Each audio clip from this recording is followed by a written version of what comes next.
नमस्कार, लोकमत राजस्थान में आप सभी का स्वागत है। मैं आपके साथ मोनिका राठौड़। आइए रुक करते हैं आज की कुछ खास खबरों की ओर। राजस्थान में सरकारी कर्मचारी और पेंशनरों के लिए लॉन्च हुई राजस्थान गवर्नमेंट हेल्थ स्कीम पर संकट के बादल मंडरा रहे हैं। इस योजना को लेकर अब राजनीति भी गर्मा गई है।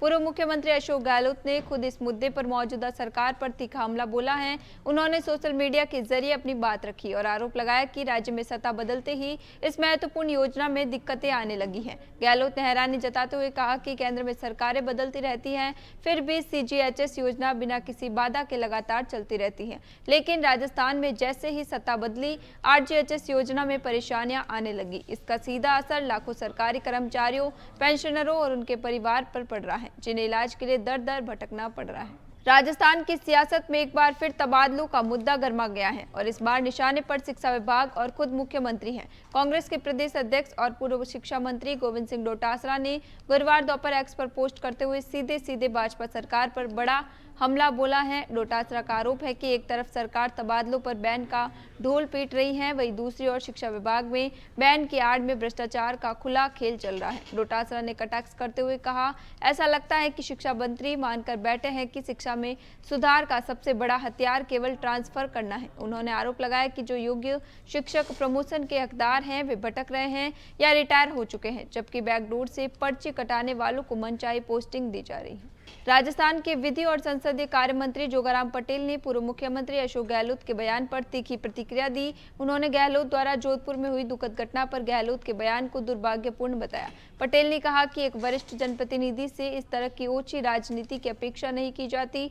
उन्होंने आरोप लगाया कि गहलोत अब वैमनस्य और नकारात्मक राजनीति की ओर बढ़ रहे हैं, जो अत्यंत निंदनीय और दुखद है। गहलोत अब अपनी पार्टी में हाशिए पर जाने के कारण सुर्खियां बटोरने की कोशिश कर रहे हैं। साथ ही दावा किया कि मौजूदा मुख्यमंत्री संवेदनशील और त्वरित निर्णय लेने वाले हैं। केंद्र सरकार की ओर से लाए गए एक संशोधन कानून को लेकर बुधवार को संसद में जमकर हंगामा हुआ था।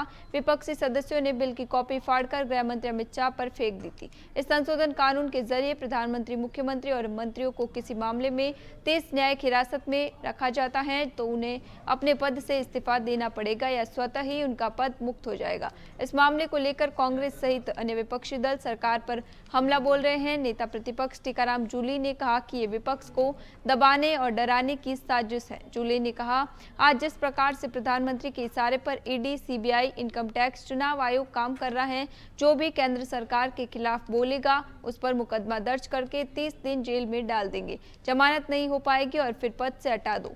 जूली ने कहा कि कितने ऐसे विपक्षी नेता हैं जिन्होंने जेल की हवा खाई है और बाद में कोर्ट से बरी हुए हैं। राजस्थान राज्य पथ परिवहन निगम जयपुर आगार कार्यशाला एवं टायर शाखा कार्यालय की बरसात के कारण दयनीय स्थिति है। आगार कार्यशाला परिसर में बरसात का पानी बढ़ने के कारण हालात बहुत ही खराब है, जिसके चलते कार्यशाला कर्मियों को बेहद असुविधा का सामना करना पड़ रहा है, जिससे वाहनों की दैनिक देखभाल पर प्रतिकूल असर पड़ रहा है।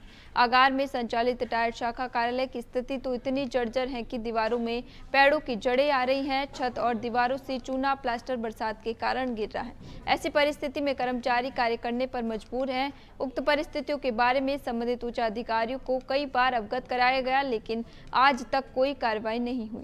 धौलपुर के राजाखेड़ा नगर पालिका के वार्ड नंबर 9 में पार्षद पद के उपचुनाव के लिए आज मतदान कराया गया है। मतदान प्रक्रिया सुबह 7 बजे से शुरू हो चुकी और जो शाम 5 बजे तक चली। सुबह से ही लोगों में मतदान को लेकर उत्साह नजर आया। मतदान को शांतिपूर्ण और निष्पक्ष बनाने के लिए मौके पर पुलिस प्रशासन की व्यवस्थाएं चाक चौबंद बनी दिखी। राजाखेड़ा के वार्ड नंबर 9 से कांग्रेस पार्षद जहूर खान के निधन के बाद पार्षद पद के रिक्त पद के लिए हो रहे उपचुनाव के लिए कांग्रेस और बीजेपी में आमने सामने की टक्कर मानी जा रही है। दोनों ही पार्टियों के लिए ये उपचुनाव काफी अहम माना जा रहा है। शहर में काफी दिनों से पड़ रही तेज गर्मी के चलते आमजन परेशान थे, लेकिन मौसम में अचानक बदलाव आया और करीब आधे से पौने घंटे तक हुई मूसलाधार बारिश ने शहर को जलमग्न कर दिया। इसी दौरान पानी का बहाव इतना तेज था कि शहर का मुख्य बाजार नदी जैसा नजर आया। वहीं इस तेज बहाव में सड़क किनारे खड़े दुपहिया वाहन भी बहने लगे।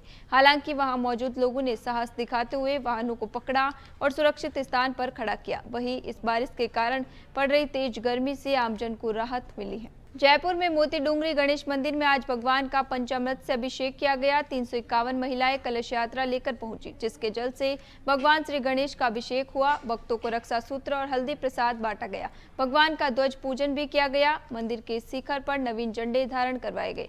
मोती डूंगरी के अलावा अन्य गणेश मंदिर में भी भगवान श्री गणेश की मनुहार की गई। बता दें कि मोती डूंगरी गणेश मंदिर में गणेश जन्मोत्सव के तहत 9 दिन अलग अलग कार्यक्रम होंगे। मंदिर महंत कैलाश शर्मा ने बताया कि मंदिर में अथर्व शीर्ष के पाठों से प्रथम पूज्य श्री गणेश को मोदक अर्पित किए जाएंगे। भक्तों ने गणपति स्तोत्र भगवान गणेश की विशेष पूजा की। जन्मोत्सव के तहत पुष्य नक्षत्र पर भगवान श्री गणेश का 251 किलोग्राम दूध, 25 किलोग्राम बूरा, 50 किलोग्राम दही, 11 किलोग्राम शहद और 11 किलोग्राम घी से पंचामृत अभिषेक किया गया। फिलहाल के लिए इतना ही। बने रहिए लोकमत राजस्थान के साथ सच का।